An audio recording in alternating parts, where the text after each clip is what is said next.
Hello, and welcome to today's lesson on the vertebral column for Honors Anatomy and Physiology at James Island Charter High School.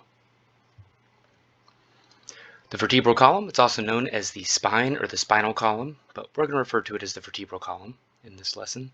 It's made up of 26 irregular bones, and they all form together to make a flexible and curved structure.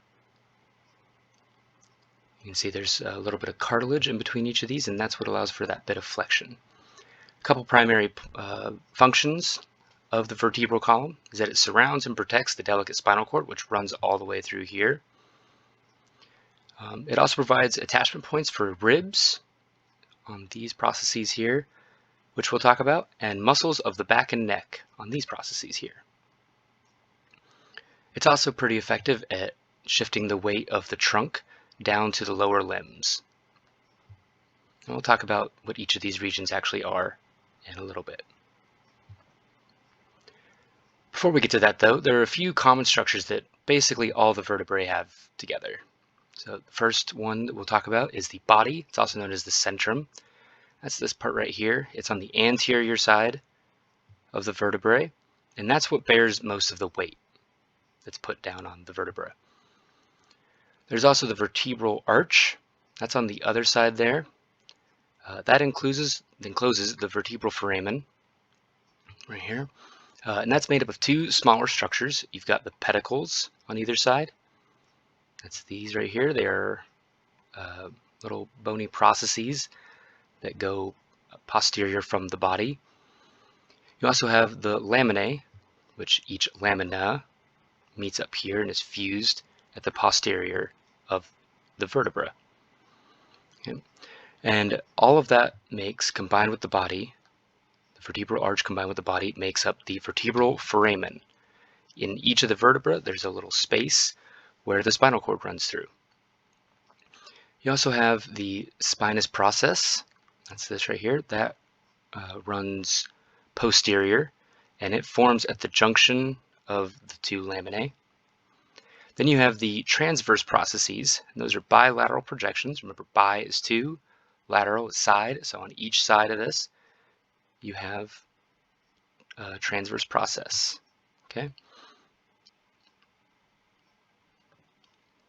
This is just a larger picture here. You can see the body, and then that forms up with the vertebral arch, which is made up of the pedicle and the lamina on either side to form the vertebral foramen.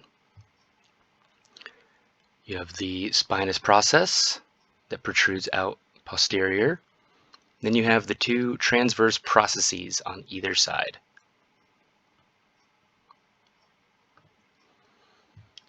So then there are five main regions of the vertebral column. Right? So the first one we'll talk about, we'll start from superior and move inferior. You have the cervical vertebrae, which there are 7 of them. And this is generally how you'll see the nomenclature, how these are written out, at least shorthand. You'll see C1, and the 1 is in subscript, and C7. So you have C1, 2, 3, 4, 5, 6, 7. And that's how that's written out for each of the different regions. The cervical vertebrae, these are the smallest and the lightest of the vertebrae. Right? You have C1, that's the one that is at the very top of the vertebral column, and that's called the atlas, which if you think of Atlas in mythology, that was the titan that was condemned to hold up the heavens for all of eternity. And that's it holds up the head, right? And that articulates with the occipital condyles, which we learned about in the cranial unit. Under that is the C2, and that is also known as the axis. That articulates with the atlas, and that's what allows for the side-to-side no motion you make. Right? And those are two kind of unique vertebrae in and of themselves in an already fairly unique region of the vertebral column. The rest of them, they have a bit more typical characteristics. From C3 to C7, there are a few unique features that you can see in this image on the side here. The first one is that it has like an oval body, an ovular body. You can kind of see that here. The vertebral foramina, which is the plural of foramen. The vertebral foramina are large and they're triangular. You can see that it kind of comes to a point up here. It also has transverse foramen, or the transverse foramina for multiple of them. And that's on the side here, and that allows vertebral arteries to pass into the brain, since the cervical vertebrae are the ones that are the closest to the head. If you look at the spinous processes on them, they are also generally bifid, which bi is two, and fid means split. You can see here it's bifid spinous process here. And you can see that in pretty much all of them except C7 in these typical vertebrae here. Okay, and the transverse foramen are on both sides as well.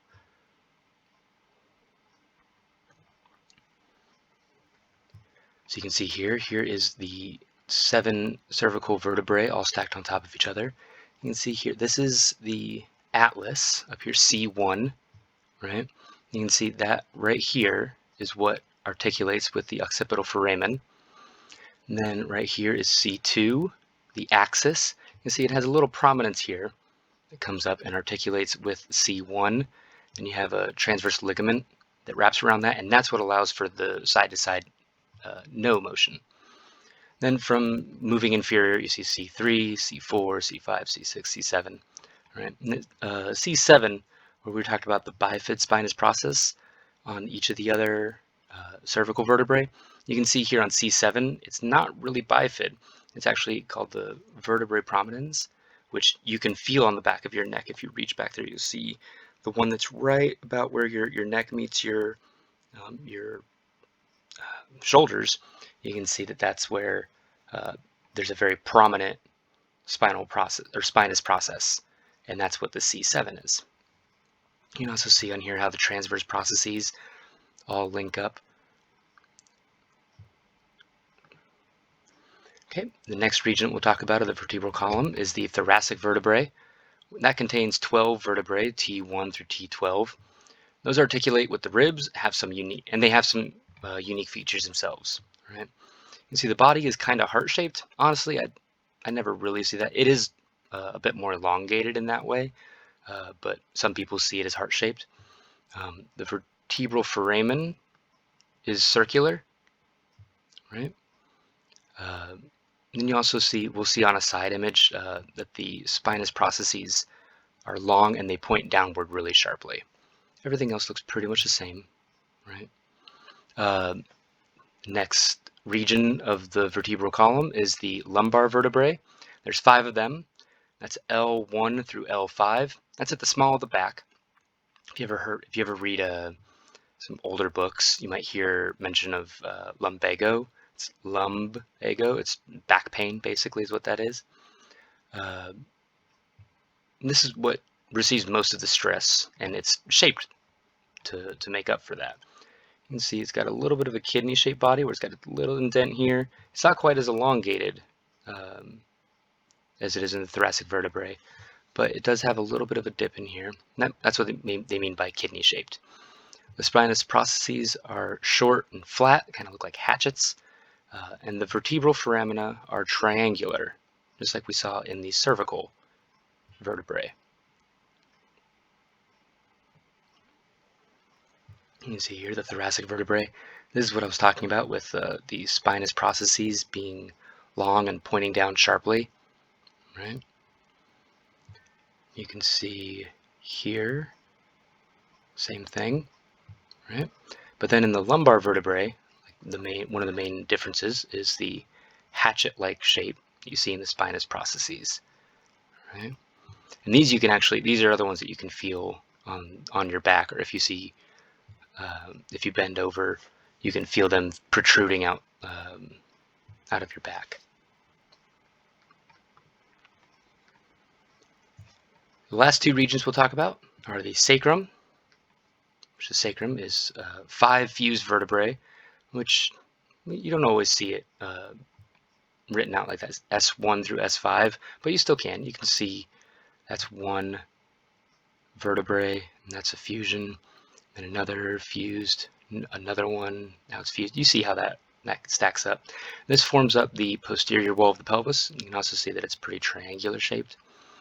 This right here is called the apex, generally, of the sacrum, but the apex being like the point that everything comes together, but that's not necessarily important. You also have the coccyx, which is the fifth and final region, and that's generally 4 fused vertebrae. You can see 1, 2, 3, 4 here, but sometimes it can be 3 to 5, and there's not really a whole lot of use to it. This is what you might colloquially call the tailbone.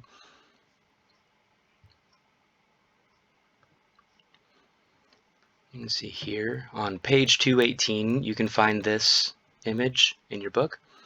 You see these top 7 right here are these cervical vertebrae. Sometimes folks will call them the curvatures, like the regions will be called curvatures. So this is the cervical curvature. You can see that. The skull rests right up on top here. And then you get here, where that's not a bifid spinal process on C7. You come down to the thoracic curvature, or the thoracic region of the spine, which has 12 vertebrae. You can see each of these spinous processes on here. Then you have the lumbar curvature, the lumbar region, which has 5 vertebrae, L1 through L5, then the sacrum, and then the coccyx. Okay, so make sure you know all of these regions. Make sure you know those different parts of the each vertebrae that we talked about, and are able to identify those based on where they are in the spine. You can also see there's a helpful table on page 223 in your books that also points out some of those unique regional characteristics. You can see like the vertebral foramen and the cervical and lumbar vertebrae are both triangular, but in the thoracic it's circular. So it's good to know those kind of differences. Superior and inferior articulating processes, they're good to be familiar with, but I'm not looking for you to necessarily be able to recite all of these. But you do need to be able to identify each of these different vertebrae, and then the primary structures on each of them that we talked about. Okay?